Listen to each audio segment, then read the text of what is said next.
This is the first time you hear about the white whale, and only now does Ishmael hear about the great white whale that this entire book is about. And so this is finally where I reveal 1992, the isolation and characterization of anandamide, the first neurotransmitter cannabinoid found in humans and mammals and all aspects of life. This is our humble hemp patch. 5,000 years of medical cannabis use. We're learning about other cannabinoids. Marijuana is grown in every state in the Union. I'm Lex Pelger, Director of Education at CV Sciences, and this is the Lex Files. It's a lovely rainy day here, and I thought it'd be a nice time for a walk down memory lane, and perhaps a small whaling voyage as well. Our season 1 is finished, and we're very proud of it. You still have some time to go back and catch the episodes you missed before we start up with season 2. I wanted to begin today by saying thank you to you, all of the listeners. Thank you for all of your comments and thumbs up and encouraging emails. They've meant a great deal to me and to everyone else who works on this show. Thank you for all of your support, and thanks for sharing the show online and letting your friends know about us. It all helps tremendously. And of course, a huge thanks goes out to all the guests who graciously donated their time to share from their wisdom and experience for me and you. We had experts on cannabis, sex, psychedelics, race, the Bible, prohibition, UFOs, addiction, and stress. It's been a tremendous amount of learning, and next season we hope to go deeper into some of those subjects and explore some new ones as well. So thank you to all of you guests who said yes. Also, at the end of this show, I wanted to say thanks to everyone who works here behind the scenes, so please stick around for that. Now, for this episode, some of you have been asking me about my cannabis graphic novels based on Moby Dick, so I'm going to lay out some of that here today. I've already written and published 2 of these books. You can see them on my site at lexpelger.com, and I'm working on the next chapters right now. Of course, how they begin is a story of hubris. Years ago, I was a drug writer. I had a background in biochemistry, and I knew a lot of people who were experimenting with psychoactives. So my angle was being able to describe the neurochemistry of how those drugs worked, along with how they were actually getting used out there in the real world. I wrote about things like bath salts, associatives, and psychedelics. And I like publishing journalism. But to take things to the next level, you gotta have a book. Where's your book? You don't have a book? Gotta have a book. So I decided to write my first book about cannabis. How hard could it be? Take me 6 months or a year, then I had my first book. And there, dear listeners, was the hubris. I thought I was some hotshot young drug writer, but I didn't know anything about cannabis. I didn't know who Jack Herrera was, I didn't know about anandamide, and I had no idea about how deep the human history went. So it took me 5 years of research before I was ready to start writing at all. I had to travel all over the world interviewing experts, read 100 books, and talk to a lot of scientists before I finally started to get the breadth of the picture. Though I still didn't know what angle I could use to frame such a big story. I had just one last research trip around the country to see the last couple of legal states and sit down with some people. And whenever I go on a road trip, I take one big fat fiction book that I always meant to read. This time I took Moby Dick, because I kept calling anandamide my great white whale, but I didn't really know what that meant. And before I'd even left Pennsylvania, the book hooked me. It's like nothing I've ever read before or since. And it was written by an obsessive Dutchman who grew up in the church. And I was an obsessive Dutchman who grew up in the church. The book just made sense to me, and I realized immediately that this was a skeleton on which to hang my cannabis story. Captain Ahab is the war on drugs and the racism of prohibition. The whales are the cannabinoids, and the more I read, the more it all worked. I finished the book on my trip, and when I got back to New York City, I immediately read it again, and for each of the 135 chapters of Moby Dick, I hung a note card on the wall with the most important thoughts written on it. Then I went through my cannabis notes and started matching up the ideas to the chapters, and things fit perfectly. I broke the book up into 3 segments. The first 50 chapters, which I'll be covering today, followed the American story from the golden age of cannabis after the U.S. Civil War up until Prop 215 in California legalized medical marijuana. The second third started over at the beginning of history, with the evolution of the plant, its prehistory with humans, and how it was involved in every great empire we've ever heard of. Then the last third would dive into the depths of the science and all of the amazing complications of the endocannabinoid system. So I proved this concept by writing chapters 25 and chapters 37, the ones you can see online.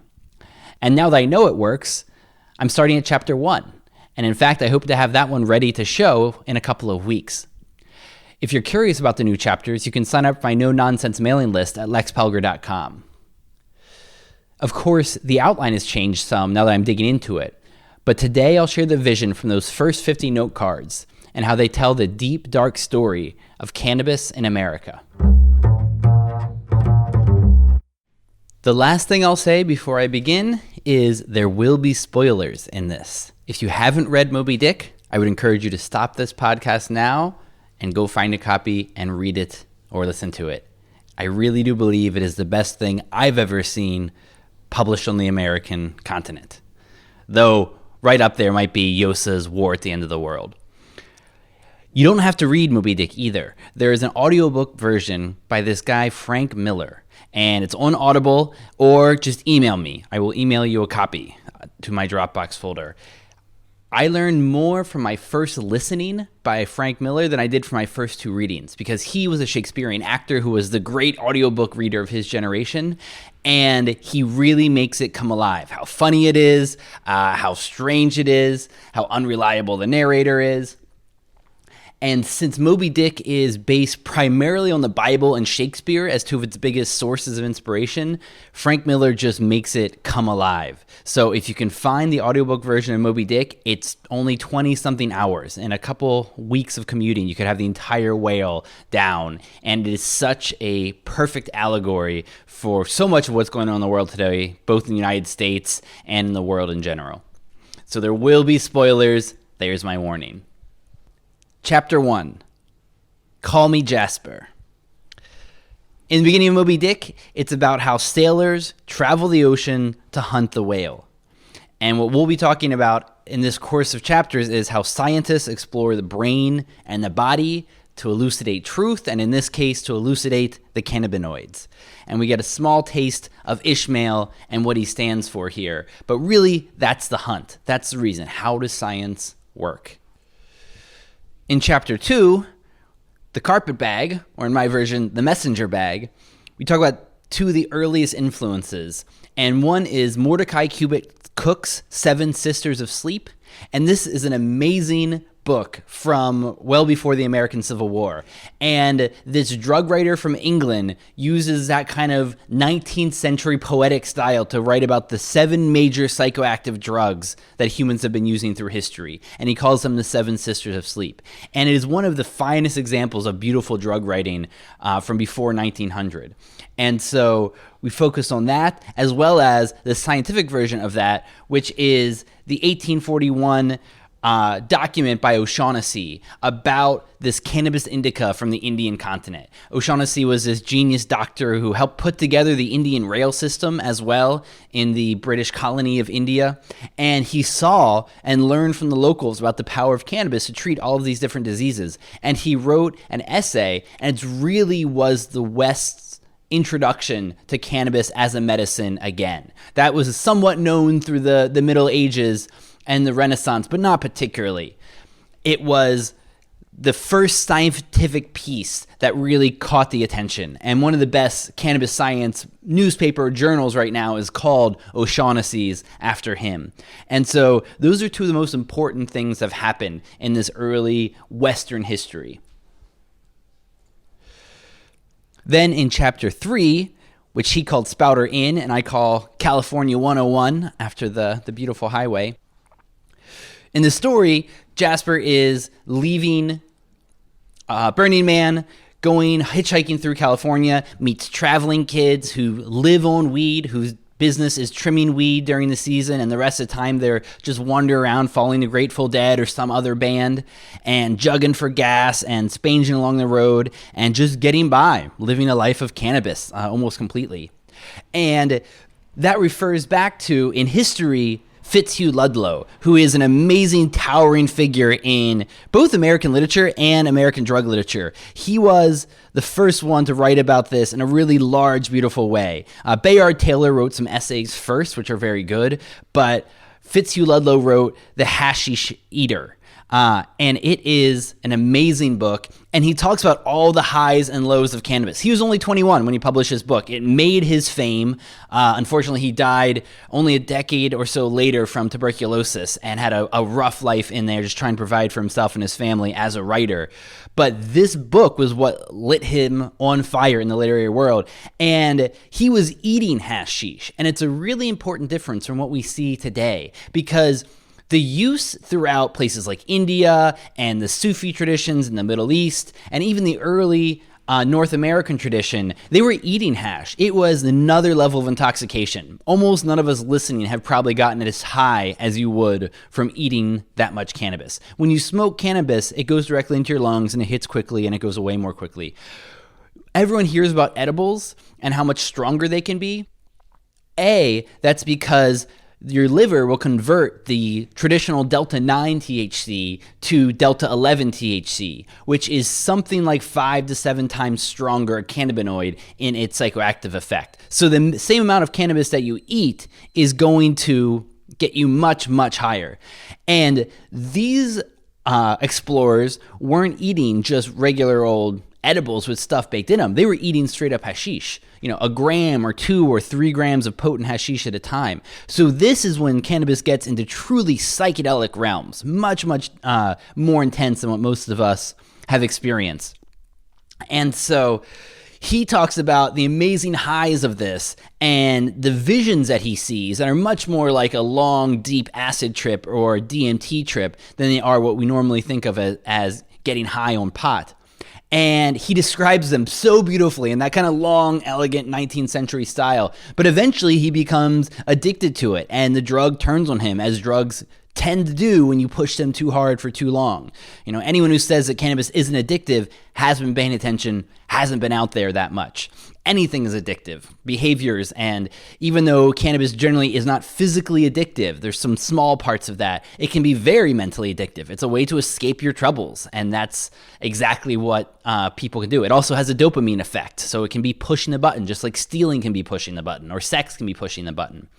And so in this book, it is at this place that I promise every harm I can find from cannabis I will share with the readers, because it's really important, both for the credibility of the science of the work, as well as sharing what's actually true and known. As far as amazing as cannabis is in all of these medical directions and spiritual directions, it's silly and dishonest to say that there aren't some moderate negative harms here that can become great harms if you're taking huge levels like they were more standardly in the 19th century. So Fitzhugh Ludlow's The Hashish Eater is still worth reading. It's still an amazing book.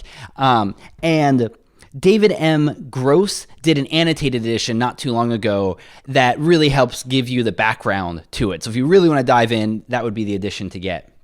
And I actually have a verse that would have ended this chapter from Psalms 107 about these scientists, about these explorers of the antipodes of the minds. They that go down to the sea in ships, that do business in great waters, these see the works of the Lord and his wonders in the deep, the wonders of the cannabinoids. Chapter 4, which I call Papers, is about some of the earliest writings in the medical sense in the United States. There is John Greenleaf Whittier, who wrote the first poem that mentions hashish. He's actually talking about slavery. He was a great abolitionist.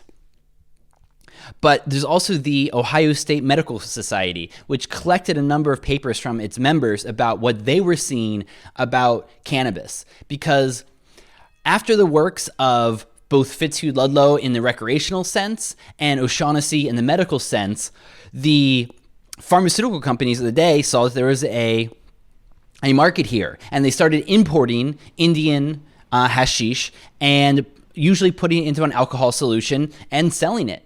It was an effective medicine that way. Of course, as you can imagine, the potency would vary greatly, even with the same product. It's still something that bedevils the cannabis today, is that it's very hard to standardize a plant. And it was especially hard when you were buying it from India and having it shipped across the oceans and put into alcohol. And so it was a notorious problem. But still, this allowed physicians to start buying it at their corner pharmacies or recommending it to their patients and seeing what would happen.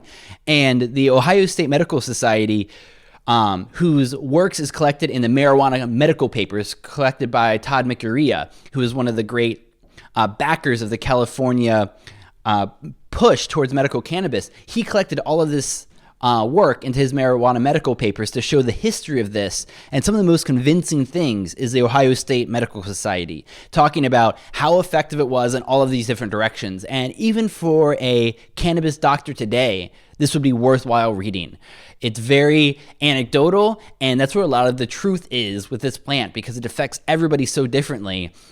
Often the best way to learn about it is to listen to 1,000 people's stories, and you get what the majority response is, the minority response, and then those always rare, strange responses that happen with something that affects the endocannabinoid system, which is so different and so widespread in every human body, every mammal body. The other part that was happening at this time, partially thanks to Fitzhugh Ludlow, was treating opioid addiction with cannabis. This was one of the heights of the constant recurring cycle in United States history of the greater population getting addicted to some type of opioid. In this case, it was morphine. It was very easy to get. It was available at all the corners. It was seen as a very white, upper middle class disease. There are lots of stories of women getting addicted to this. And so you can even see something like that in Gene O'Neill's A Long Day's Journey into Night, which was actually a very personal play about his mother's addiction to morphine. And this was a story that keeps resonating throughout the generations. And Fitzhugh Ludlow is one of the ones to say that cannabis is a potential treatment here.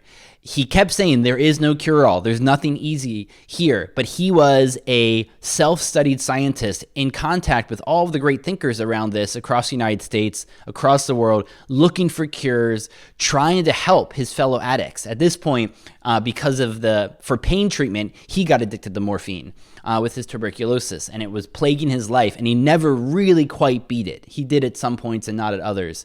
And so he was one of those great citizen scientists collecting whatever would work, and he knew that cannabis helps some people. Just like today, it doesn't help everybody, but it's a tool that needs to be known and needs to be at least looked at for people struggling with addiction to opioids. And so it also speaks to the very racist nature of the drug laws, because around this time, 1875 was the first anti-drug law, and it was against the Chinese and their opium in San Francisco. They couldn't make Chinese people illegal, though many of the city fathers would have wanted that, but they could make their drug illegal and harass them that way. And that became the tool of the early drug war. There's all this nonsense about it being about business and takeovers and things like this. It was not. Everything about the start of the war on drugs in this country had to do with racism. It was cocaine because of black people. It was cannabis because of Latino people. The first laws were in El Paso. And the very, very first laws were the Chinese and their opium. The interesting thing about opium is it speaks to what's so important about cannabis, because the way that we discovered our body's own endorphin system, our pain system, which could also be called endogenous morphine. It's because from using the opium plant, we discovered the morphine molecule that was the active ingredient, and that was like a hook that we could drop down into our brains and bodies and discover this endorphin system, this pain system. The exact same thing is going to happen with cannabis, because scientists would get so curious, how does this one plant have such a wide range of mental and physical effects in different people? And that hunt is what would lead us to the endocannabinoid system. The plant introduced us to a piece of ourselves. Chapter 5 is called Breakfast in Moby Dick, and it's all of the sailors sitting around a breakfast table at the inn. And I jump a little bit ahead in my version, And it's about the different types of scientists that are out there doing this kind of work. The citizen scientist, the lab rat, the many different ways that people go about hunting for the truth, and it gets called science. In 1912, there was an essay from Victor Robinson talking about the hunt for hashish and its medical uses. And it really speaks to a scientist very much involved in the world, a polymath, and the importance of hashish for causing laughter, and that being one of the medical benefits of it. It's a fun, interesting essay that you can find online, and it's just one more type of scientist doing this kind of work, and it being scientifically valid. It's interesting that science is moving more and more to this dry, third-person setting, or it has been, and now it's moving back a little bit more to personality and personability, which is an interesting rise and fall of how science is being done right now. In chapter 6, The Street, Ishmael is walking around looking at all the amazing marvels of this little New England village that has the entire world going through it because of the whaling industry, a much more diverse place than you would see almost anywhere else in that part of United States. And so I call it The Show. And this is when cannabis is finally really coming into its own in United States history. It's really the golden age. At the 1876 centennial in New York, they had a hashish parlor. People were just going and eating hashish at this place that the entire world was gathering to look at the new things to come. And because of Fitzhugh Ludlow's work, by this point, every major American city would have its own hashish parlor that would be somewhat underground, but known about. And it would be very much in the Eastern tradition of, thinking of the Arabian Nights and things like that. That's what it was linked with.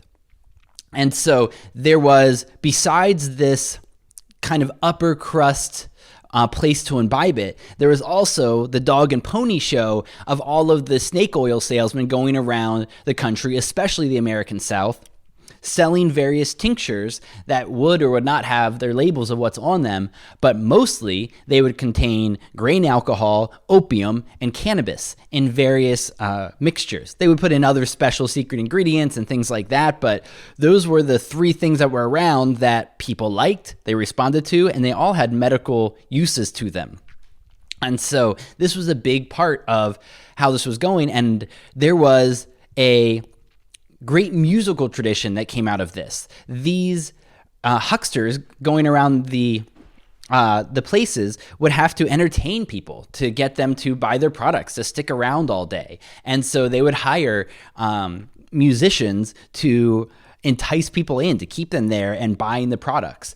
And so some famous musicians got their start there. Of course, this led to problems because people didn't know what was in their products. And so by 1908, it led to one of the first legislations that dealt with anything like this. And it was the 1908 Pure Food and Drug Act. And that basically said that stuff had to be labeled. And it was a big dent in the snake oil salesmen who were selling true junk. And it did put a dent in people putting cannabis and opium into their products because the consumers often didn't want to see that on the label. If it wasn't on the label and they didn't know it, then they could still go to church on Sunday and be okay with it. But once it's on the label, it would make sales decline. And so cannabis was still able to be purchased from these kind of places, but more and more it was being purchased from your corner pharmacy in nice, clean bottles that looked much more medical. In chapter 7 of Moby Dick, it's called The Chapel, and it's this amazing scene of Ishmael wandering into a chapel dedicated to whalemen and all of the plaques on the wall of people who died on the hunt. And so I called it the press room because this is when the yellow press really started to go after cannabis. Especially in 1910, Pancho Villa was the great Mexican revolutionary who was starting to win against the Federalist Mexican Republic. And so there was a big rise of yellow journalism equating his soldiers with smoking a lot of marijuana before they went into battle. And it was also the linkage of marijuana to call this plant instead of the more scientific sounding name cannabis. And people often would be confused that it was actually the same thing that they were talking about. And there are great songs about the soldiers of Pancho Villa using cannabis to be better soldiers, be able to keep going and going on their marches. Even La Cucaracha, they say, is about a cockroach soldier type being able to smoke marijuana and keep on going. And it was one of the things Pancho Villa was known for, was how fast his troops would move, which is often so important in military campaigns, as being the quickest. And he could make his troops just show up anywhere, which means long, long marches through the night. And it was marijuana that helped power these victories. And it was also the rise of marijuana being seen as amotivational, the idea that it saps away your energy, your will, you simply are more of a blob. And that was being spread because that was a tag being slapped against Latino population of the American South, that they were all lazy, and part of that was because of marijuana.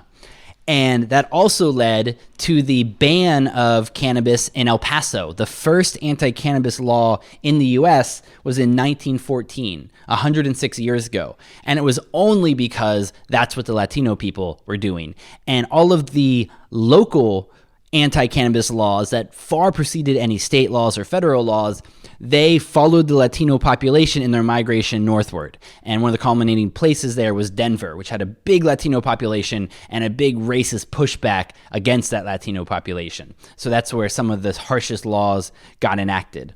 And so, again, the war on drugs was birthed in racism.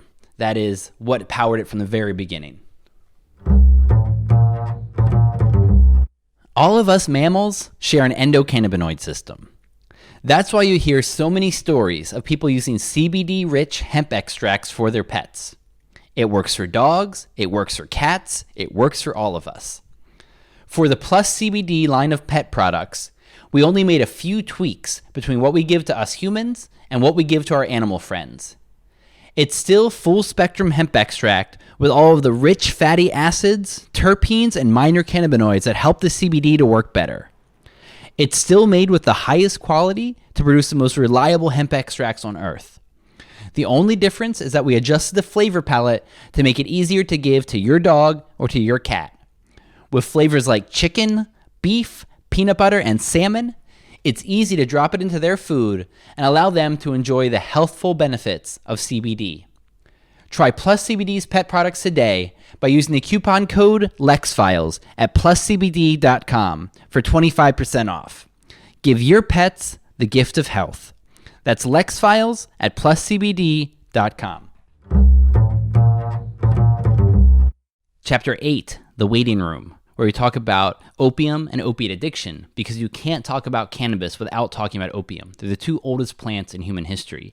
And around this time, 1912, 1914, there was a big opiate addiction problem in the United States, and it was being fueled predominantly by doctors. And so 1914 was the Harrison Act, the first drug control act in U.S. history. And it was also the death of maintenance of heroin, which is now seen as a very safe and effective way to treat people who have a problematic substance use disorder with heroin. Give them good, clean, safe heroin, and they generally start to use less and get down to nothing or get down to a maintenance dose. And so unfortunately, the Harrison Act and the doctors of the American Medical Association served to kill that idea that would have saved a lot of people. And that's still continuing today. And interestingly, Fitzhugh Ludlow was one of the people talking about using cannabis for opiate addiction. And his work was still being cited during that time, even as that model was being moved away from to the detriment of society. This leads to Chapter 9, The Sermon, which in Moby Dick is a great scene where this preacher comes out. And in the Moby Dick movie, it is none other than Orson Welles playing this incredible sermon scene. And if you're really into Moby Dick, the side note here is that the writer of the 1956 Moby Dick movie, directed by John Ford, which is a great movie, it's very much worth watching, but there's a book about it because the writer of that movie was Ray Bradbury, the great science fiction author. So he wrote a book about writing that movie in Ireland with John Ford. And it turns out that John Ford is a bit of a Captain Ahab character himself, all over the place, lots of drinking, lots of drama. And so the book is a beautiful, beautiful tribute to both the Irish people and what it's like for a writer to be working with a crazy director. So that is definitely worth checking out. So if chapter 8 was about opium, chapter 9 is about alcohol, because in 1919 is the Volstead Act, and that is the prohibition of alcohol, the beginning of that kind of prohibition. As well, in New Orleans, they were starting to talk about blacks using cocaine, and it was the start of this very racist trope about black men taking cocaine and being impervious to bullets. And the New York Times itself published some really awful screeds about this. And it led to, all across the South of the United States, police going up to stronger guns, like the .38 Special, because they needed bigger guns because of this myth of the enraged Negro on cocaine. It was part of the first militarization of police departments directly linked to the war on drugs. And while this is all happening, in 1925 is the infamous Panama Study, where the U.S. Army is down in Panama, and they're realizing that some of their soldiers are smoking cannabis from the local supply. And they get very nervous about this, as the Army tends to do. And they did a giant study about what was happening. And the findings of the study were about what you'd expect, that it really isn't doing any harm to the soldiers, and that this isn't a big deal, and no action is recommended. Of course, that study got ignored, and action was taken to prohibit soldiers from using it, but that was what their own researchers told them. Chapter 10 is our first friend, and it's about CBN, cannabinol, because this was the first cannabinoid that was fully fleshed out in terms of its structure. It's the only major cannabinoid that doesn't have chiral centers, or stereochemistry. So it's basically in chemistry right and left-handedness. And this is a really big deal in chemistry. There are certain drugs like thalidomide that was being used for pregnant women, and the right-handed molecule was helpful for nausea, and the left-handed molecule caused birth defects. And they were simply mixed up, and that's what caused the wave of flipper babies. So molecules with different handedness can have wildly different effects. And so CBN didn't have those different handedness. It had no chiral centers it could spin around to make a mere isomer of itself. And so it was much easier to solve. It's very difficult to tell which hand a molecule is. Since CBN didn't have any of that, they simply figured out the structure itself. And so that was one of the books I've already written, is how they figured out the structure of CBN.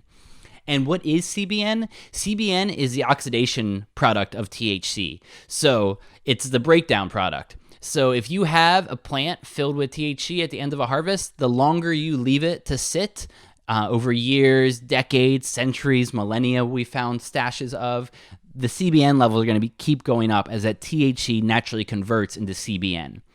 CBN is often called the sleepy cannabinoid, but that really only goes back to Dr. Russo, and it seems like him and some other researchers were vaping straight cannabinoids, and they thought that the CBN one was one that caused sleep, and so they wrote that up. And it's become the dogma ever since. And so there's been a lot of scientists trying to replicate that and see if that's actually true.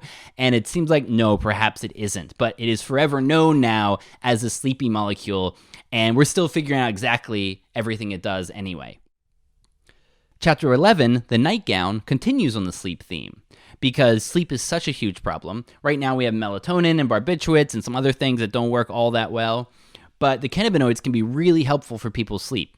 But it can also be incredibly hard to study because the endocannabinoid system is so different for everyone that the cannabinoids affect them differently. For instance, with CBD, I often hear about people who never take it after a certain time of night because it keeps them up like a cup of tea keeps them up. And for other people, it's right what they take before bedtime. And for another set of people, it doesn't affect their sleep or energy levels at all. And there's no way to know which category you're going to fall into without simply trying it for yourself. But things like that are worth trying, especially for studies of MS and Alzheimer's, where there's lots of sleep disturbances. Various concoctions of cannabis and hemp have been found to help people with sleep while they're experiencing these neurodegenerative disorders. Chapter 14, The States. The rise of state-based prohibition and the rise of Harry Anslinger, the first head of the Federal Bureau of Narcotics. He was actually from Pennsylvania, like I'm from Pennsylvania, but it's not a point of pride. He was an ardent racist who knew that this was a way to increase his budget. He was a very good bureaucrat. He was an awful racist. And so he knew that the federal government at that time had really no power to reach across state lines and regulate the drug trade. The federal government had far less power than we think of it having today. So one thing he did was worked with the press and people like William Randolph Hearst and spread his lies about how cannabis causes violence. And not to say it doesn't cause violence sometimes, but he collected every story of cannabis-induced violence from across the country and kept a violence file that he would send to all journalists. And, you have teenage kids and you tell them smoke a reefer and you're going to be better to fight, they're going to listen to you and do it, and it's going to work. There is actually a long tradition of people fighting with cannabis, including the Sikhs of India, who are maybe the greatest warriors of the entire Indian subcontinent, and one of their gurus was famous for drinking a whole bunch of bong before a battle and going in there and being able to kill the battle elephant from the other side. It was a tremendous feat, and they still sing songs about it today. And other groups seems like they've also used cannabis, and it seems like it's even being done with child soldiers in different parts of the world. So cannabis can be a drug that can be used for many things, including the inducing of violence. But Harry Anslinger way overplayed that and made it a very racist thing about how to induce violence. And he also spread the lies about the old Hashishans, the assassins of the Crusade times, and how they were using cannabis for their activities, which doesn't seem likely at all, at least for their killing. But he used this to invoke fear all over the country, and he also used parents groups to do this as well. One of the first instances of using these homegrown organizations as a front for the things you want to say. And so he created the Uniform Act, and it was simply his version of drug prohibition, and he wanted to get it passed in all the states, and he did a pretty good job of it. A whole bunch of states passed his code exactly like he wanted to prohibit drugs to make his job easier. And so the states were the ones to take the first move. So remember, localities were the first ones to put in anti-drug laws. Then the states started doing it, and then eventually it was the federal government that did it. But it actually worked its way up from the bottom. It was much less a conspiracy than it was a natively American racist outpouring. It was, unfortunately, a very American thing on a continent founded on genocide and fattened on slavery. The war on drugs was simply the next link in that chain. Chapter 15 in Moby Dick is called Chowder, and there's a recipe for the chowder. So we're calling Chapter 15 Film/Silver, for the silver screen that helped advance this marijuana reefer madness idea. 1927 was the first loco movie of people smoking cannabis and going mad and hurting people very badly around them. 1934 was both Marijuana Menace and Assassin of Youth, which are two famous movies for people going crazy on cannabis that were so laughably bad that in the 60s, 70s, and 80s, they were being played in college students around the country who would usually get stoned and then go watch these movies about how much violence stoning would cause. But it was Hollywood, being partially funded by the U.S. government, pushing this narrative. Chapter 14, His Mark. And this is the mark of Harry Anslinger on the early United States society. It was very embarrassing for him how little he was capturing of the drug trade. Cannabis and opium and the other things he was supposed to be getting. There wasn't a whole lot of quote-unquote addicts in the country at the time. Only by expanding his focus to cannabis could he justify getting a bigger budget. And so he hunted for the famous jazz musicians and other figures of the day who are known users of cannabis to bedevil them and to make them the enemy.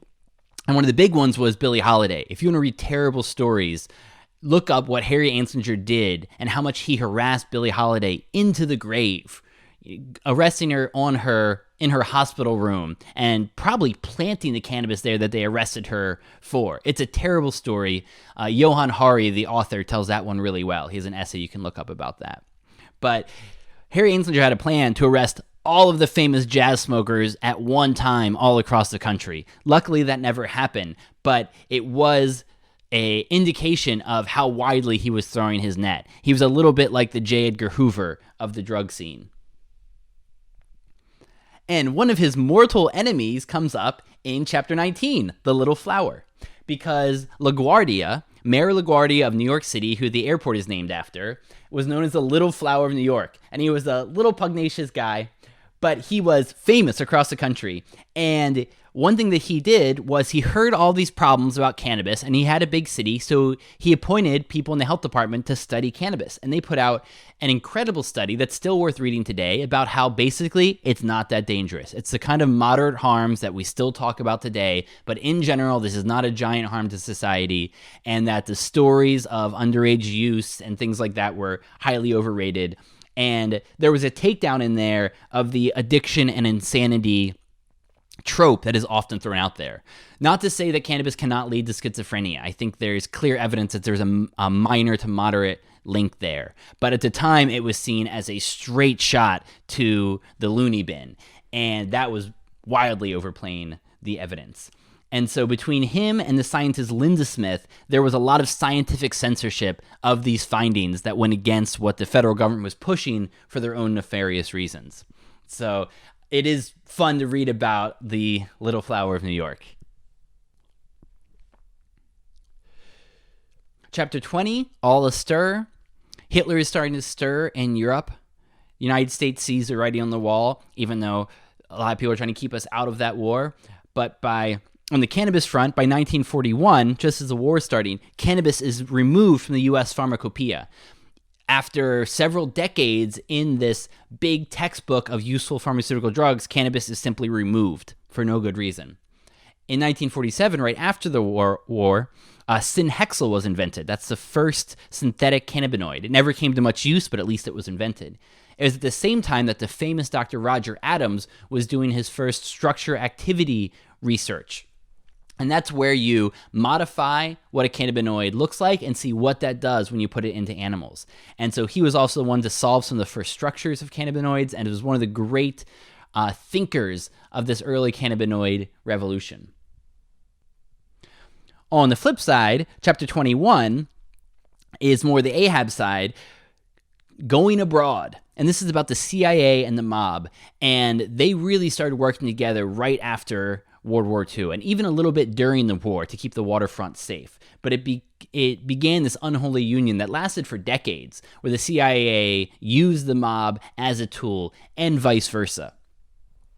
Because in 1945, the OSS, the forerunner to the CIA, was working on truth serums, and they were using all kinds of mad drugs in terrible ways. I mean, the Nazis were doing lots of terrible drug experimentations too, but the OSS was doing their own set of things that are terrible to behold.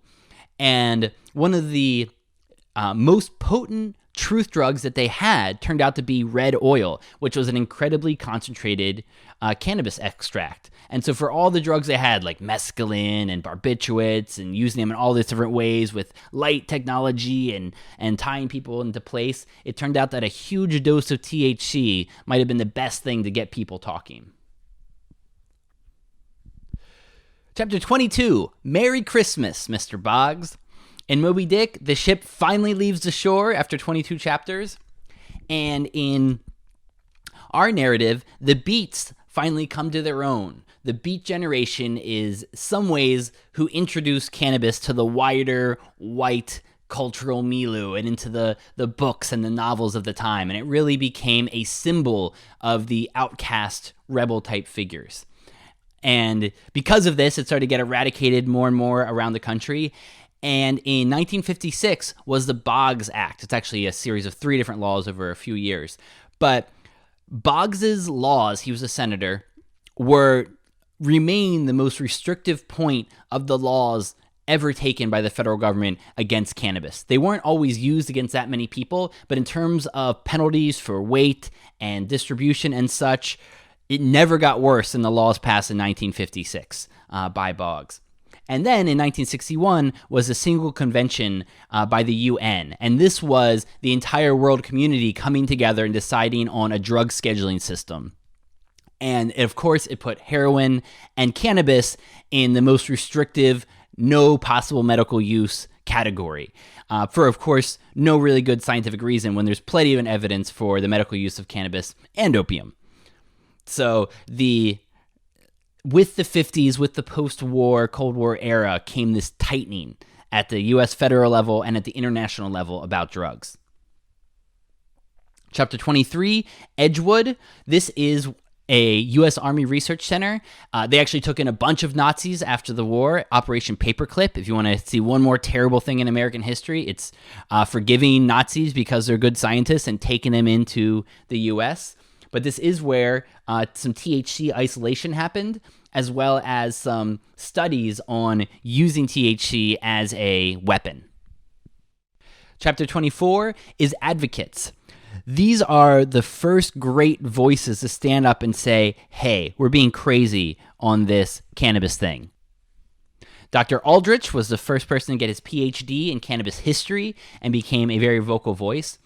Allen Ginsberg wrote his manifesto to end the bring down, which was one of the, some people say, the first lucid thing written about cannabis for the popular press. And then Todd McCrea of California started gathering his data about how helpful cannabis is. Also, Andy Weil was starting to talk about how important cannabis is. And this was the birth of this pro-advocate movement for cannabis. Chapter 25, Postscript. I call it Pharma. And this is about the rise of the pharmaceutical industry in the 60s when it really started to become a powerhouse on the American scene, especially with the sale of downers. That's why those are talked about so much, barbiturates and things like that, as well as the oft-fabled Quaaludes, which are very prominent on the scene. And it was during this time that the U.S. population became famous for their overconsumption of pharmaceuticals. The United States has always been known as guzzlers of head twisters. De Tocqueville talked about it when he toured the country, how much the Americans drink and smoke tobacco, and that was always just kind of a trope about Americans, and it only has gotten stronger since pharmaceuticals, and you can count how many pills Americans take and how many more it is than the rest of the world. Chapter 26 and Chapter 27 are both called Knights and Squires, and it's about some of the heroes who did good work during this time.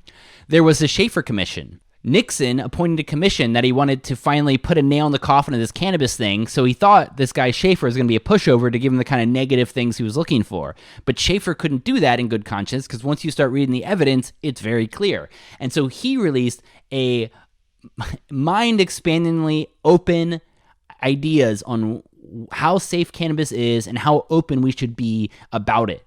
Of course, Nixon hated it. He never did anything with it, but it did get published, and it was a big nail in the coffin of the scientific community being able to stand on its legs and say, oh, there's no helpful things here. Cannabis was also in the rise in Britain, and there was the Wotton Commission, and they found something similar about the help from cannabis. The rise of the SDS, the Panthers, and the Yippies. One of those groups was really into smoking pot, and that was the Yippies. The other two tried to avoid it because they said stoners don't make good revolutionaries. Also during this time was the rise of CONINTELPRO, which was the federal government and the FBI going in and disrupting these protest movements to consolidate their own power. They talk a lot about how the CONINTELPRO was against, SDS and some of these other white college peaceful movements, but that is very overplayed. CONINTELPRO was almost majority against the Black Power movement in all kinds of ways. There were murders in people's beds. There were all kinds of terrible tricks to try to bring down everything around Black Power.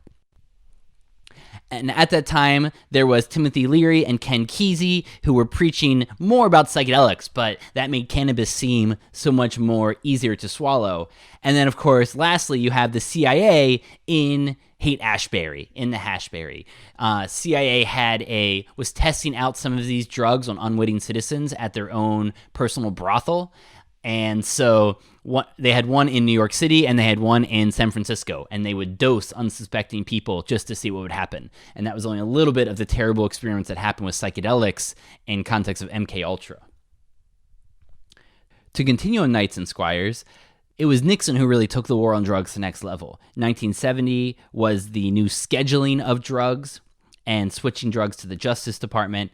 And so, of course, cannabis and LSD went in the most restricted category, Schedule 1. In 1971, the war on drugs was declared.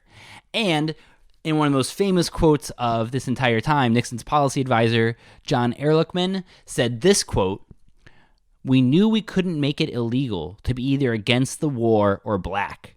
But by getting the public to associate the hippies with marijuana and blacks with heroin, and then criminalizing both heavily, we could disrupt those communities. We could arrest their leaders, raid their homes, break up their meetings, and vilify them night after night on the evening news. Did we know we were lying about the drugs? Of course we did." And it worked. It worked incredibly well. And it's still working to this day. Chapter 29, Ahab. Or in our version, Chapter 29, Richard Nixon. In this part, it's about Vietnam, heroin, and the Golden Palace. And heroin was becoming a real problem among the GIs in Vietnam for obvious reasons. It was available, and they were in a terrible situation. And you had to pass your piss test at the Golden Palace, hence the name, in order to get home. And Nixon swept all of this under the carpet and tried to deny that there was any problem. And it led to another surge of heroin back in the States because people would come home addicted to heroin and spread it into their communities because a veteran with no other options becomes a dealer, and then they start turning on the rest of their community. Chapter 29, Enter Nixon, to him, Elvis. And so a lot happened during this time. Nixon orders the CIA basically into the drug game, and you can read The Politics of Heroin in Southeast Asia by Dr. McCoy. That was the book that broke open how complicit the CIA was in running much of the opium and heroin trade out of the Golden Triangle where Vietnam was being waged. And during this time, in 1973, the DEA was created, the Drug Enforcement Agency, which still rules today, and the badge collector, Elvis Presley, who loved to have official badges for some reason, he got officially inducted into the DEA to help with some kind of mission for them, especially, I think, spreading the message to young people that drugs are bad. The twisted story of Nixon and Elvis, we don't have time to dive into right here, but it is fascinating. The last thing to mention is this is also when the Rockefeller drug laws came into effect. This was by the New York governor, Rockefeller, and he put in incredibly strict laws into New York State that have hampered the Empire State ever since and led to it being one of the enforcement capitals of the entire planet. In fact, when I was in New York not too long ago and living there, it was the most arrests for marijuana per capita of anywhere in the entire world. Chapter 30, The Pipe. Now cannabis is really hitting the mainstream. It's 1973. Oregon decriminalizes cannabis. The rise of NORML, the first lobbying organization for cannabis. This is also the rise of paraquat poisoning. The DEA was working with the Mexican government to spray paraquat, a very strong herbicide that was also being used in Vietnam, to spray paraquat over the cannabis fields. And so that would kill the cannabis plants as soon as they got hit. The thing was that all of the farmers realized that if your field got sprayed, if you simply harvested right away, then the buds would still look good. So it might be an early harvest, but at least you're getting something out of it. So all of that poisoned paraquat neurotoxin cannabis was getting shipped up to the United States. And NORML was trying to make a big deal about this. And paraquat poisoning was a really big fear among the cannabis users of the states at that time. Also, the parents' movement started to get very big, partially funded by the DEA, led by a woman named Chouchard. And she and a bunch of other worried parents started a somewhat homegrown, funded by the DEA campaign to demonize cannabis, especially because cannabis was starting to win. The 60s had been in full swing for quite a while now. The idea of the 60s really goes from 1965 to 1975 in terms of the age of protest and what we think of as the age of Aquarius. And so cannabis was becoming normalized, and you couldn't really ignore it. But people were working together, like Ross Perot had a road show going around the country trying to demonize cannabis. during this time also was the paraphernalia ban, where the pipes and the head shops and the places selling things that were helping people get high, that became illegal. And it was unevenly enforced, but you only have to do a couple of federal raids against different establishments to make everyone else really nervous and a bunch of them to close up shop. So that was the effect of this paraphernalia ban. Chapter 31 is, in Moby Dick, is called Queen Mab, the fairy queen. And we call it, chapter 31, King Born. This is actually a very sad, weird story. Dr. Peter Bourne probably represents the high mark of sensitivity that came into the drug enforcement regime. And this was under Jimmy Carter. And this was another psychiatrist, psychologist in charge of drugs. And Peter Bourne really seemed like he wanted to do the right thing here. Look at the evidence, look at what would actually help people. And Carter was seen as the gentle liberal who was going to change things and really allow marijuana liberalization to happen, as was already happening on the state level. He might have even been the guy to legalize it, was the thinking. But then Bourne gets caught doing lines of cocaine with Hunter S. Thompson. And because of this coming out in the media, it completely discredits him, makes Jimmy Carter look terrible, and moves him away from marijuana and just continuing the war on marijuana. And the worst part was the confirmation in the media that Bourne had been doing these drugs was Keith Stroup of NORML. Keith Stroup was mad that Bourne wasn't taking greater action against the Paracot sprains, and so he dropped the dime on Bourne and confirmed to the media, yes, I saw him doing cocaine. Now, at this time, everybody was doing cocaine, especially at the highest levels of power. You just didn't tell everybody in the press about it. But Stroup did that and completely damaged Bourne and led to Carter being anti-marijuana again and really closing the door. It's not what he meant to happen. He regrets it today, but that's how it went down. So in Moby Dick, this chapter 32 is cetology, the study of whales. And it's a great, big, fun, over-the-top chapter about how little we know about whales, which is still true. So I called it Herbalism because of how little we still know about cannabis and how to do things right. But by this time, there was a thriving underground market. It had stopped being imports from Thailand and India and places like that, homegrown from Mexico. It now started to become an underground United States market based in California, the underground growers. And so one of the great heroes of this movement was Jack Herer. And he was this radical, visionary, beautiful speaker who spread the dogma that hemp could heal so many of the planet's wounds, that hemp can be used to make thousands of different products, which is true, and that the history of cannabis has been well understudied, which is also true. And so he did a roadshow across the country trying to promote hemp as a really important agricultural product that was very important in early United States history. He would also take acid in front of the White House where his stand was set up and just preach for hours on hemp. And I talked to a number of his friends who saw him doing it, and they said it was just incredible. The intellectualism, the facts that he had at his fingertips. He was a great researcher. He often would go beyond the facts in some cases, and you have to look at his research with a discerning eye these days. But he was one who really paved the ground to do this.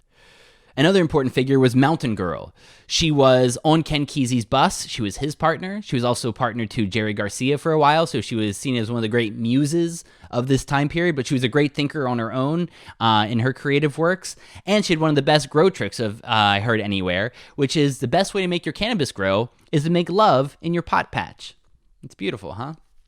So at this time, people were really trying to figure out how to grow this stuff by themselves. Do you use seeds versus clones? What hormones and growth factors do you give it? What kind of water, soil, how much carbon dioxide, how much oxygen? What are your light cycles? What kind of nutrients? Which kind of lights?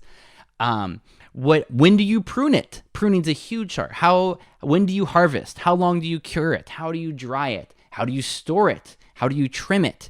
All of this stuff was figured out underground over and over and over again until it resulted in all of the great geniuses of botany of that day. They went into this market and it all stayed underground and stayed in anecdotal silos. And it's one of the most fascinating pieces of U.S. history is everything that came out of this underground California grow scene. Chapter 33, Biphasism. And here we talk a little bit about the origins of cannabinoids. No one knows why the cannabis plant makes cannabinoids. There's some theories that it's to keep insects away. Insects are one of the few organisms on the planet that don't have cannabinoids in them, endocannabinoids. And it's also a theory that it could be protective from UV light, but no one really knows. Terpenes do those things as well. Terpenes are the most wide class molecules on the planet, and they're for smelling. It's how plants communicate, is via their smells.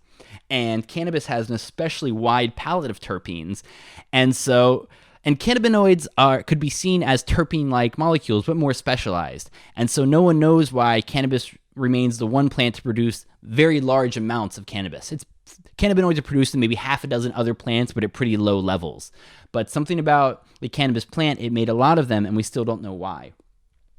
But there was a lot of work at this time to figure out how they were working. We knew that some of the cannabinoids would cause hypokinesia and hypothermia, as in less movement, less body temperature. At very high doses, it could cause catalepsy, where a body simply is frozen or stuck. You heard a lot about that, about people eating huge amounts of cannabis in India centuries ago, and you could simply lift their arm and it would stay lifted for a couple of hours.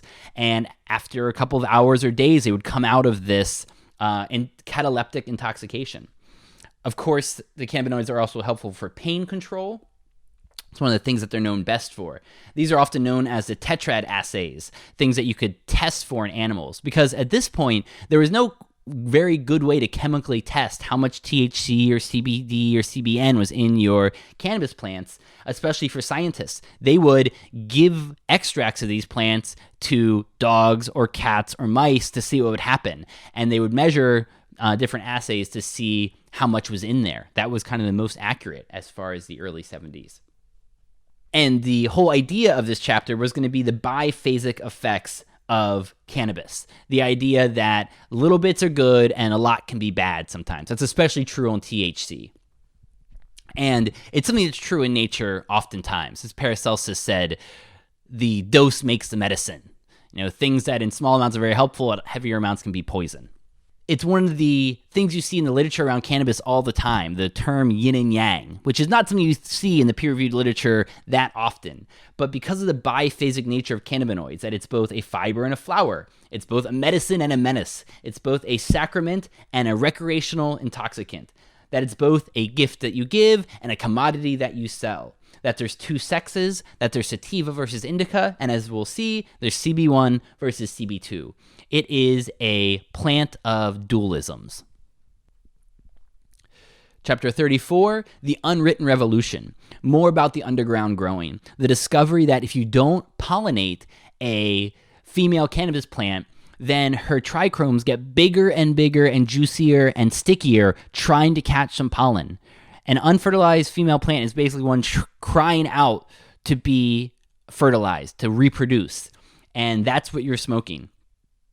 This was also the rise of all the strains of the underground coming from different parts of the world that had very different cannabis plants, known as land races. By the way, the word strain is not a true botanical term. That only comes from the underground.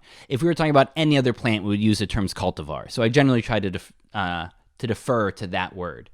And so what's amazing about the underground growing in the 70s was all of these cultivars being crossed over from India, from Afghanistan, from Thailand, from Africa. A lot of the Durbans are high in THCV, which is a psychoactive with a slightly different feeling. That's why some people like myself prefer Durbans if we can find them.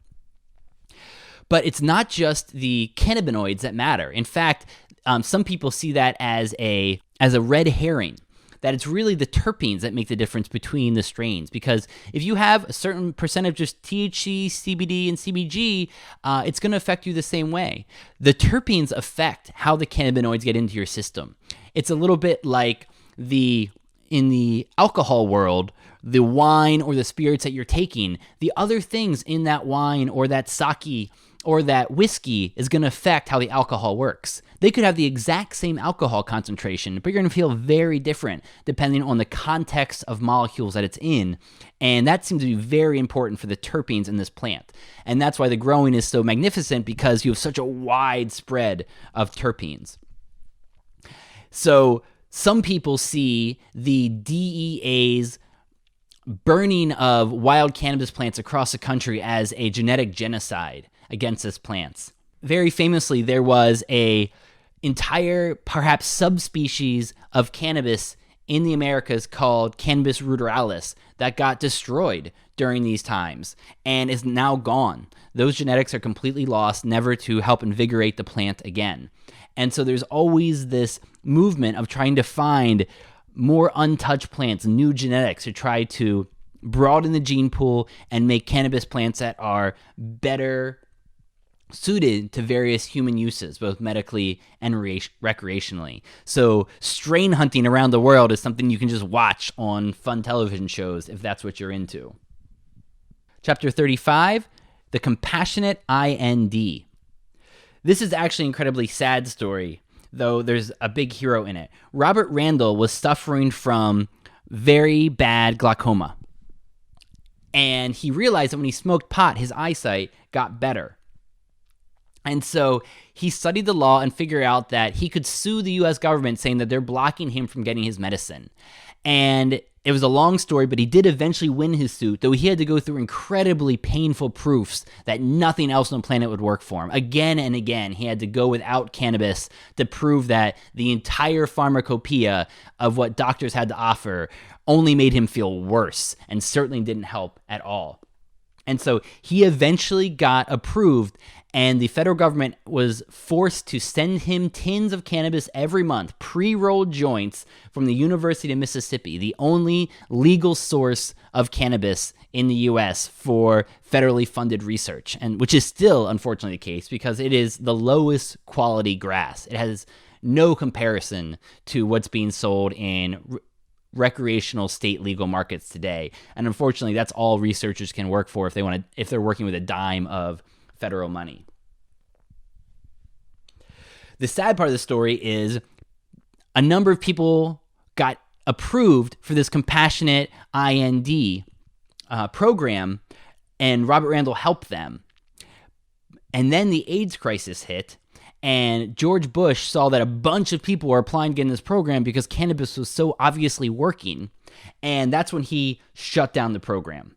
It was incredibly cold, hard-hearted maneuver. And the people who were already in the program, like Robert Randall, were grandfathered in and allowed to keep getting their tins. But there were only a few at that point, and today there's only a handful of them still alive. But there are people in the country that still, every month, get a tin of poorly rolled marijuana cigarettes from the U.S. government. Chapter 36, The Mandate. This is about the rise of the war on drugs, and it's ugly. As Nietzsche said, mistrust those in whom the urge to punish is strong. This involved Rudy Giuliani. This involved Nancy Reagan, the Fourth Amendment, Miranda rights, the FBI, and RICO. They were using all of these new tools of bail and parole and the exclusionary rule, herbicides, getting the military involved in the war on drugs. It is a chilling time to see the militarization of the war on drugs during this era.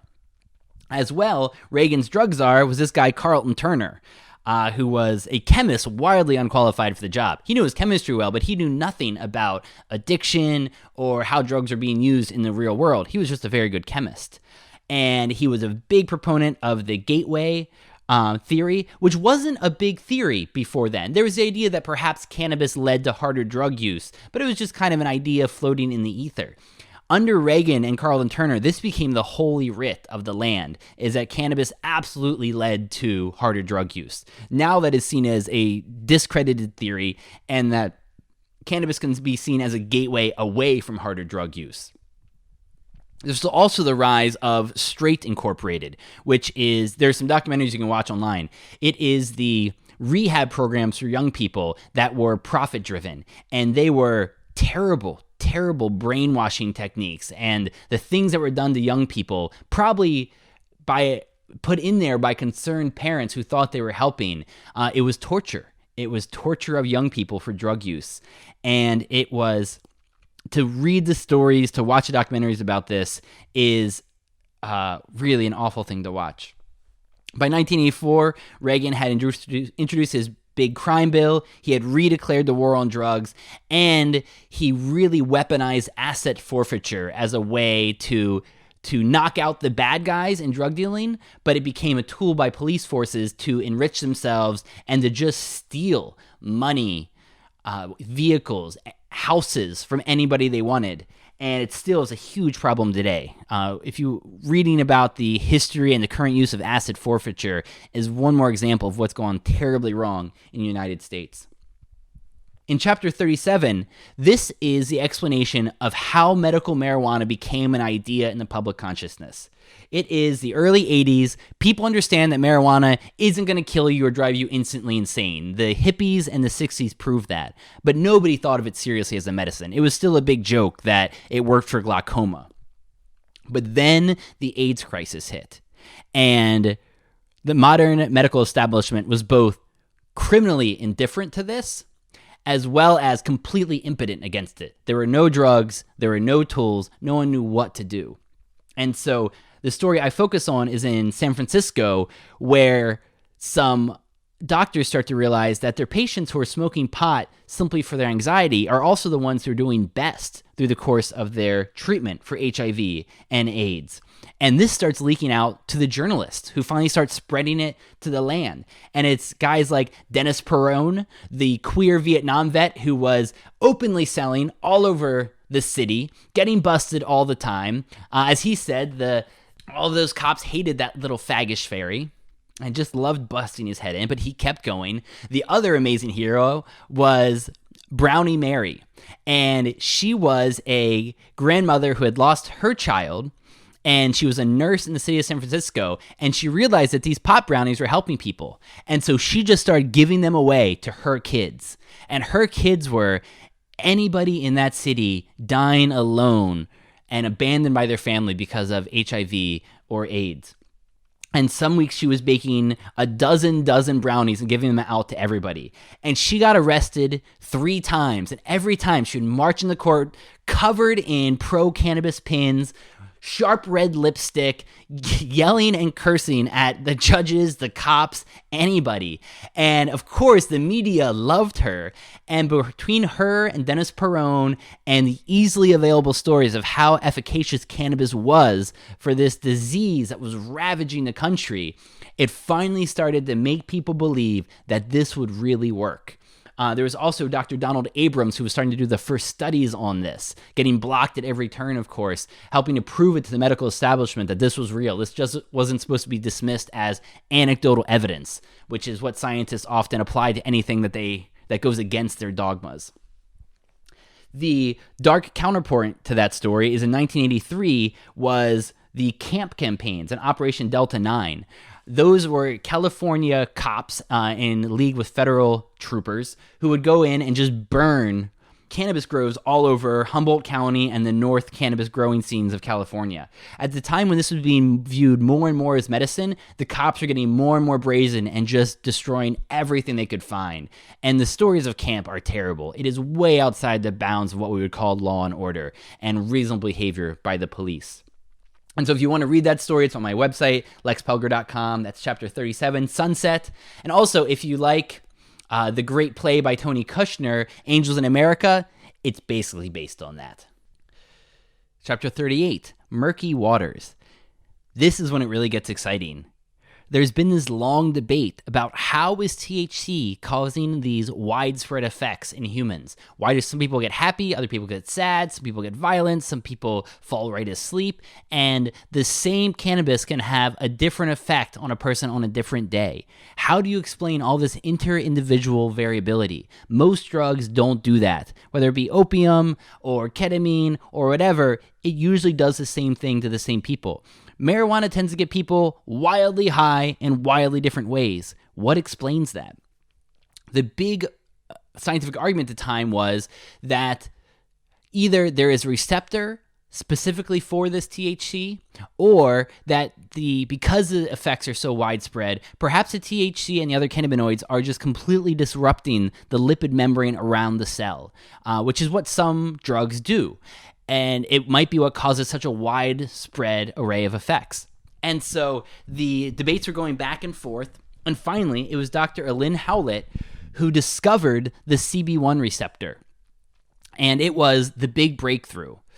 The story goes, it was a kind of a perfect look at how science should work, because the U.S. federal government realized we didn't know enough about how cannabis worked, and the federal research agencies got together a bunch of researchers from academia and from the pharmaceutical companies working on things like that. And so Dr. Lynn Howlett came from her university, two blokes came from Pfizer, and they met at this NIDA Research Summit on the Halloween weekend of that year, which I think is one of the great parts of the story.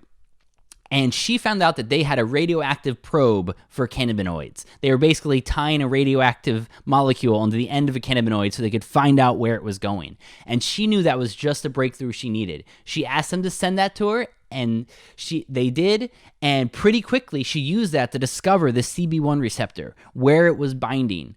And she was doing this with the brains of a pig. And so she applied this probe to the brains of the pig. She took the X-ray, and she looked and she thought something must not be right. The whole upper part of the brain was lit up, bright as a Christmas tree. She thought the probe must be binding indiscriminately, that it was binding to other places. This couldn't be true. But it turned out to be true. And how important that is takes a little bit of neurochemistry. So there are a number of different receptors on the outside of a cell or a neuron. And a lot of them are ion channels that let small electrical molecules through and things like that. Some allow the fusion of bigger molecules through. But the most complicated are called G protein coupled receptors. These receptors cross through the membrane 7 times, and there are hundreds of them in the body and brain. Many of them we still don't know what they do. We just know they're there from the genetic code. And so the G protein coupled receptors are absolutely the most complex receptor in the human brain. Half a dozen Nobel Prizes were awarded for figuring out different parts of the signaling mechanism of how these work and how they transmit their signals.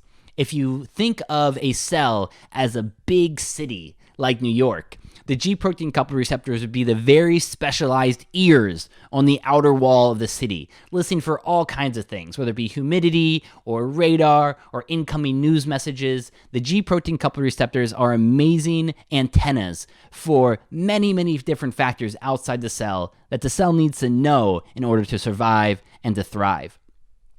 And so it turns out that not only it was CB1 a G protein coupled receptor, it is the most widespread G protein coupled receptor in the human brain. To a neurochemist, this is a fantastic deal. And it's amazing that, many doctors still aren't being taught about cannabis in med school, but they've always been a conservative lot. But many neurochemists don't realize that this is how widespread this molecule is. It still hasn't spread to the entire scientific community that this receptor is so vitally important and goes to all these different places in the brain. So she discovered that by 1990, it was cloned, so it was easier to study, and they realized it was a great receptor for targeting for pain, and that was going to be important for a lot of other targetings, but it was the beginning of the endocannabinoid system. The little hint is that receptor wouldn't have been sitting around waiting for these monkeys to stumble out of Africa and encounter this shrubby plant in Central Asia. If there's a receptor there, the brain must be producing something that goes into that receptor. Receptors are too expensive, just have laying around for no purpose. So it hinted at something greater going on. Chapter 39, First Pharma Whales. People wanted to start utilizing this endocannabinoid system. So by 1981, there was nabilone, which mimics THC. By 1985, there was Marinol, which was simply synthetic THC. The fascinating part about Marinol was it was incredibly difficult to produce. And the story goes that 2 or 3 labs that were that got orders to produce it for this pharmaceutical company gave it up because during the processing, things kept exploding. So instead of getting THC from a cannabis plant in a nice, easy method, we were creating in labs in a process so dangerous that companies said, we don't want your money, we just want to not be producing this molecule anymore. The other molecule that has been invented around this time was levonorgestrel, which was being used for pain. And again, even though this one didn't last into the modern era very much, it was seen to be biphasic. Small amounts of this would help people with pain, but if you gave them large amounts of this, it would make pain worse. And you can imagine that. If you have a little bit of pot in your system and you hit your thumb with a hammer, you can probably brush it off. If you're super high and you get hurt, your brain can focus on that like nobody's business. And so it's not only the mental effects and the antinociception concept, it is everything that goes into our experience reality of pain. Chapter 40, Darkness on the Edge of Town. Back to the war on drugs. Back to the mandatory minimums, which are something like the Fugitive Slave Acts of the modern era, that judges had no choice but to give long prison sentences for sometimes not very much drugs.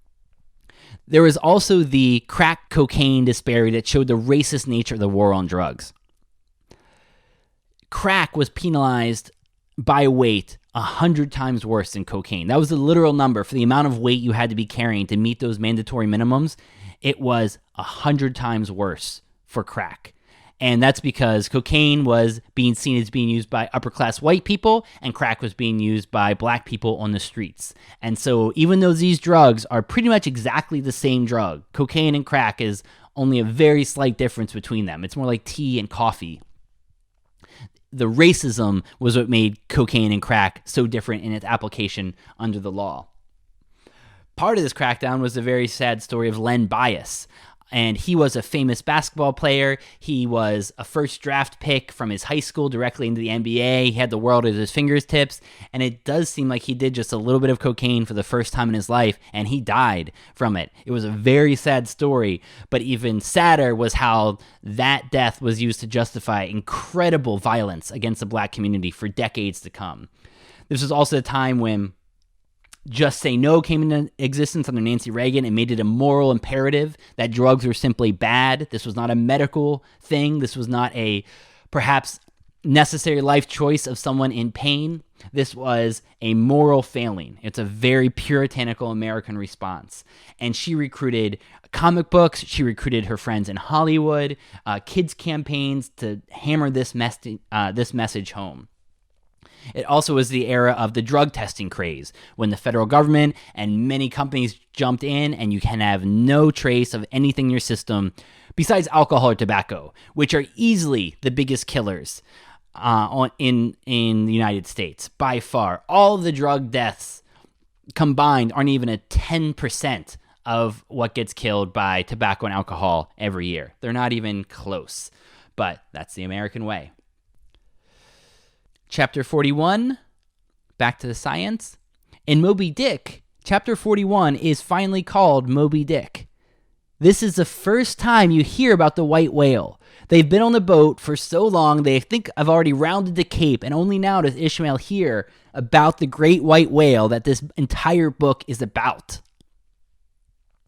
And so this is finally where I reveal, 1992, the isolation and characterization of anandamide, the first neurotransmitter cannabinoid found in humans and mammals and all aspects of life. This was actually found in Israel. Dr. Meshulam was leading the team who initially found the complete structure of THC in 1964. And then it was him working again in 1992 with Dr. Bill Devane, working on the tip that if CB1 exists, there must be an endogenous ligand for it. If there is a lock sitting in the surface of the cell, there must be a key to go in that lock. Anandamide was a cannabinoid key. So, in terms of neurotransmitters, we had known about serotonin and dopamine and these other sexy ones. But if you view the ocean as the human brain and the analogy that powers this book, then anandamide is your great white whale. And not only did we find out that there was a great white whale swimming around in our brains, it turned out there were billions of them, and that they were as widespread or more widespread than any of the other great creature neurotransmitters of the sea that we had known up until this point. It was a gigantic discovery that we're still unraveling until this day. But at least finally now, you, dear reader, hear about anandamide, and I can mention it throughout the book and keep talking about its various aspects. But just like Melville can never really get every aspect of the whale into his book, I'll never get everything we know about anandamide into one book. It's a gigantic piece of literature, and we're always learning more and more how it modifies homeostasis and balance around the body. It is a fascinating neurotransmitter, and only the first of a number to be discovered. Chapter 42 in Moby Dick is the whiteness of the whale, talking about the horror of whiteness. We call ours the horrors of prohibition, and it goes more into the ACLU fighting against the district attorneys and the IRS who are using all of these things that we would consider extra legal in the war on drugs. There is talk about using cannabis for PTSD, but it's quickly squashed. The war on drugs is seen as one of the great growth industries of the 80s, and its abuses just continue to mount up. And this leads us to chapter 43, which is very short, but is about how the CIA is still involved in many aspects of this. The idea that they're using this to enrich their pockets, they've been in bed with smugglers for decades, is very well proven. There's nothing about this conspiracy theory. It's just well-founded journalism about how duplicitous the CIA has been in getting drugs into the American system and profiting from that. It's why Moby Dick makes so much sense. Captain Ahab is the war on drugs, is this racist prohibition that is simply a continuation of slavery and the Jim Crow laws in a more bureaucratic system. Of course, the book to read is by Michelle Alexander, and it's called The New Jim Crow. Chapter 44, The Pathways. CB2 is discovered, the second cannabinoid receptor. At first, it's thought not to be found in the brain, but it's found pretty much on every organ in the human body. And it's because CB2 is intimately tied up with our immune systems. And that's very important because the immune system is perhaps our most mysterious system inside the body. And CB2 is right there coordinating it. And it turns out that there is CB2 in the brain, we discovered decades later. It's just at low amounts, but it's in the glial cells, the support immune cells of the brain, which are much more widespread than the neurons themselves, are these support cells. And even recently, we're learning that the glial cells actually help control what the neurons do. They're always seen as just support players, but nothing in the brain or body is ever that easy. It turns out that these glial immune cells that have tons of CB2 receptors on them and respond to all kinds of insults to the brain, they get activated and help the brain respond to injury, and it's coordinated by CB2. This leads us to chapter 45, the affidavit. And this is a chapter about addiction. Addiction is coming back in the public consciousness again during these times, and it seems likely that CB2 is a reasonable target for addiction, and that still seems true. That work still comes out every other week. I see about targeting the CB2 receptor for helping with addiction, and the idea becomes more and more widespread that perhaps cannabis can help people with their addictions and perhaps the pain underlying those addictions. Chapter 46, Surmises. This is about the firm GW out of England who got approved for the drug Sativex, a 1-to-1 of THC and CBD in sesame seed oil. And they initially got it approved for MS, multiple sclerosis. And the reason that it makes so much sense to use cannabinoids here is that MS is both a neurodegenerative disease and a autoimmune disease. The body's immune system is actually attacking its own myelin sheaths around the neurons. And so the three systems most intimately tied up with the endocannabinoid system is the hormonal system, the neuronal system, and the immune system. And so that's why I've heard one scientist say over his beers, he wouldn't say it on a public stage, but he said, if you told me that the endocannabinoid system is where the body meets the soul, I would believe you. It seems to be a master regulator of hormones, neurons, and immune cells. And someday, according to researchers like Dr. Candace Pert, we'll see the separation of those three systems as a false trichotomy, that really a white blood cell should be seen as a traveling neuron, and a hormone should be seen as a slow-working neuron, and they're all really working together. And you see that kind of interplay in how they talk, and the endocannabinoid system seems to help coordinate that. And so it makes sense for MS specifically because it's both neurodegeneration and autoimmune disorder. And that's the two areas where cannabinoids do especially well. And so the use of cannabinoids for MS in a pharmaceutical context helped to get people more interested in looking at these as pharmaceutical drugs to try. Chapter 47, resistors. Here Melville talks about the crew, and I talk about the various resistors, people like Woody Harrelson and Dennis Perrone and Brownie Mary.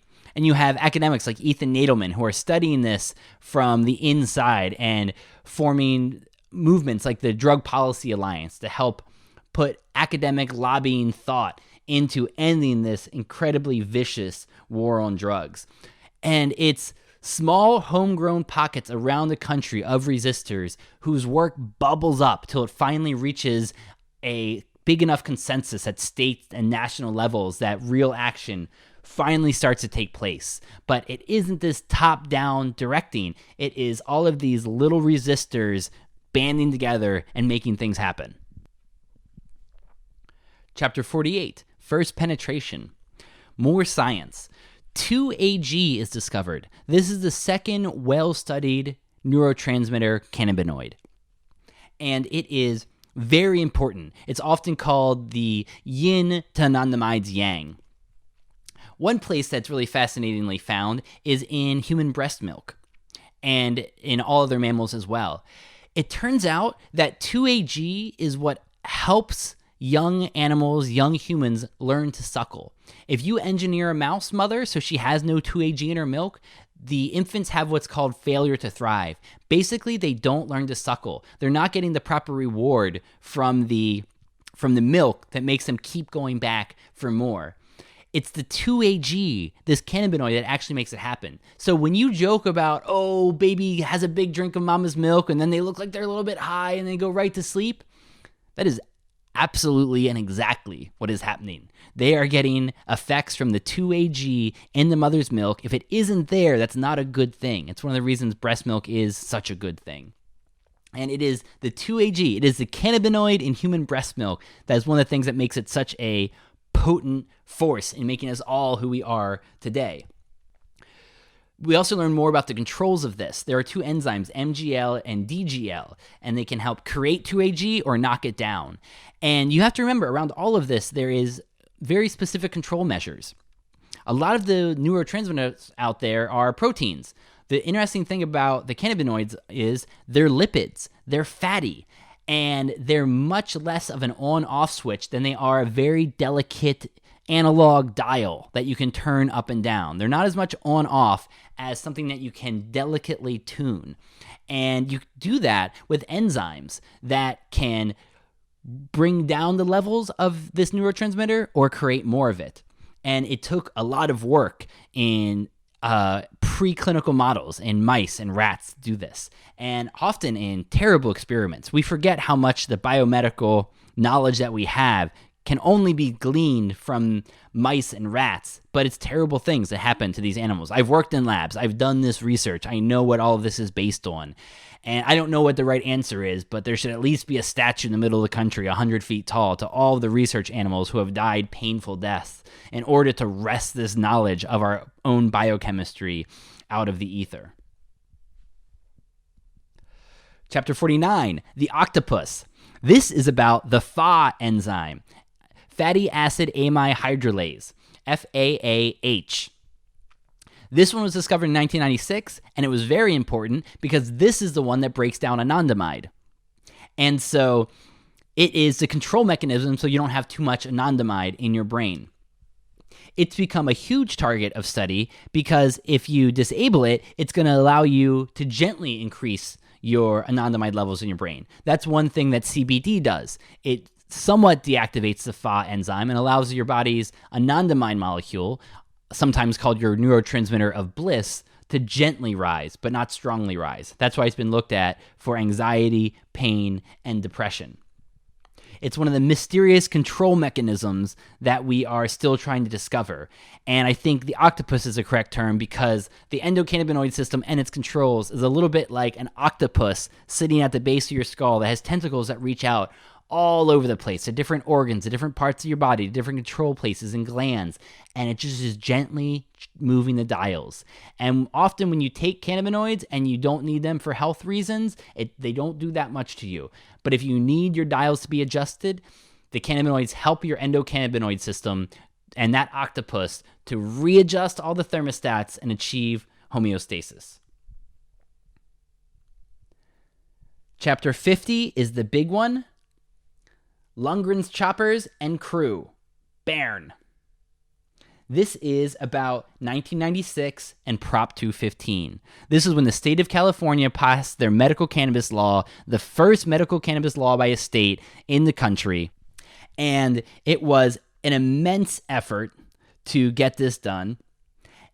And at the same time, people like Lundgren, the district attorney, was trying to destroy any of the underground dispensaries and Oaksterdam, places that would teach, and did everything in his power to destroy this Prop 215, even though it was voted on by the citizens of his state.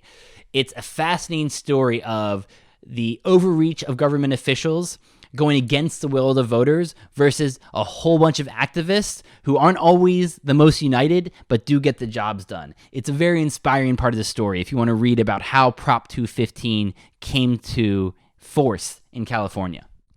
And that's where I'm going to end it for today, with the first medical state cannabis law in the United States. If you enjoyed this, I can do another episode in the future where we go back to the beginning of human history and we talk about the early evolutionary history of the plant and then how it arose through all the great empires and then through the Middle Ages, through the Renaissance, and back to where we are again today. So that'll be the next 40 or 50 chapters. So if that interests you, let me know. If you want to read these books, they're at lexpelger.com. And I'm pleased to say that I'm working on the first chapters from the beginning. Call me Jasper. So I think I should even have something ready to release in a couple of weeks here. So if that has any interest to you, sign up for my newsletter at lexpelger.com. I hope you enjoyed this, and thank you so much for listening to the Lex Files so far. We have a lot of great stuff coming up for Season 2, and I'm glad you're along for the ride. After this great first season, I want to say my first thanks to Matt Payne, our producer and audio engineer who makes every episode sound so good, and does much of the writing as well. He's also a musician and an author of weird and wonderful works that you can see at patmain.com. The link is in the episode notes. If you've never seen the YouTube version of our podcast, I encourage you to go check them out. They look fantastic, and that's thanks to Brendan Cleek here at CV Sciences. He also produced our trailer for Season 1 of this show, and you can see his photos and films at brendancleek.com. I also must thank Stuart Tomk, Shane Hart, and Brendan Hawkins, who have been the main pushers for this show and helped to shape it from the very beginning with words of encouragement and guidance on direction. A special thanks to Tina Molnar, who's in charge of the podcast visual designs, and Jasmine Morris for the weekly asset generation. Tyson Leomo was the one who made my personal site look so snappy, and that's where you can read these Moby Dick cannabis graphic novels that we're talking about. So a big thanks to him. Also, I want to say thank you to CV Sciences for sponsoring this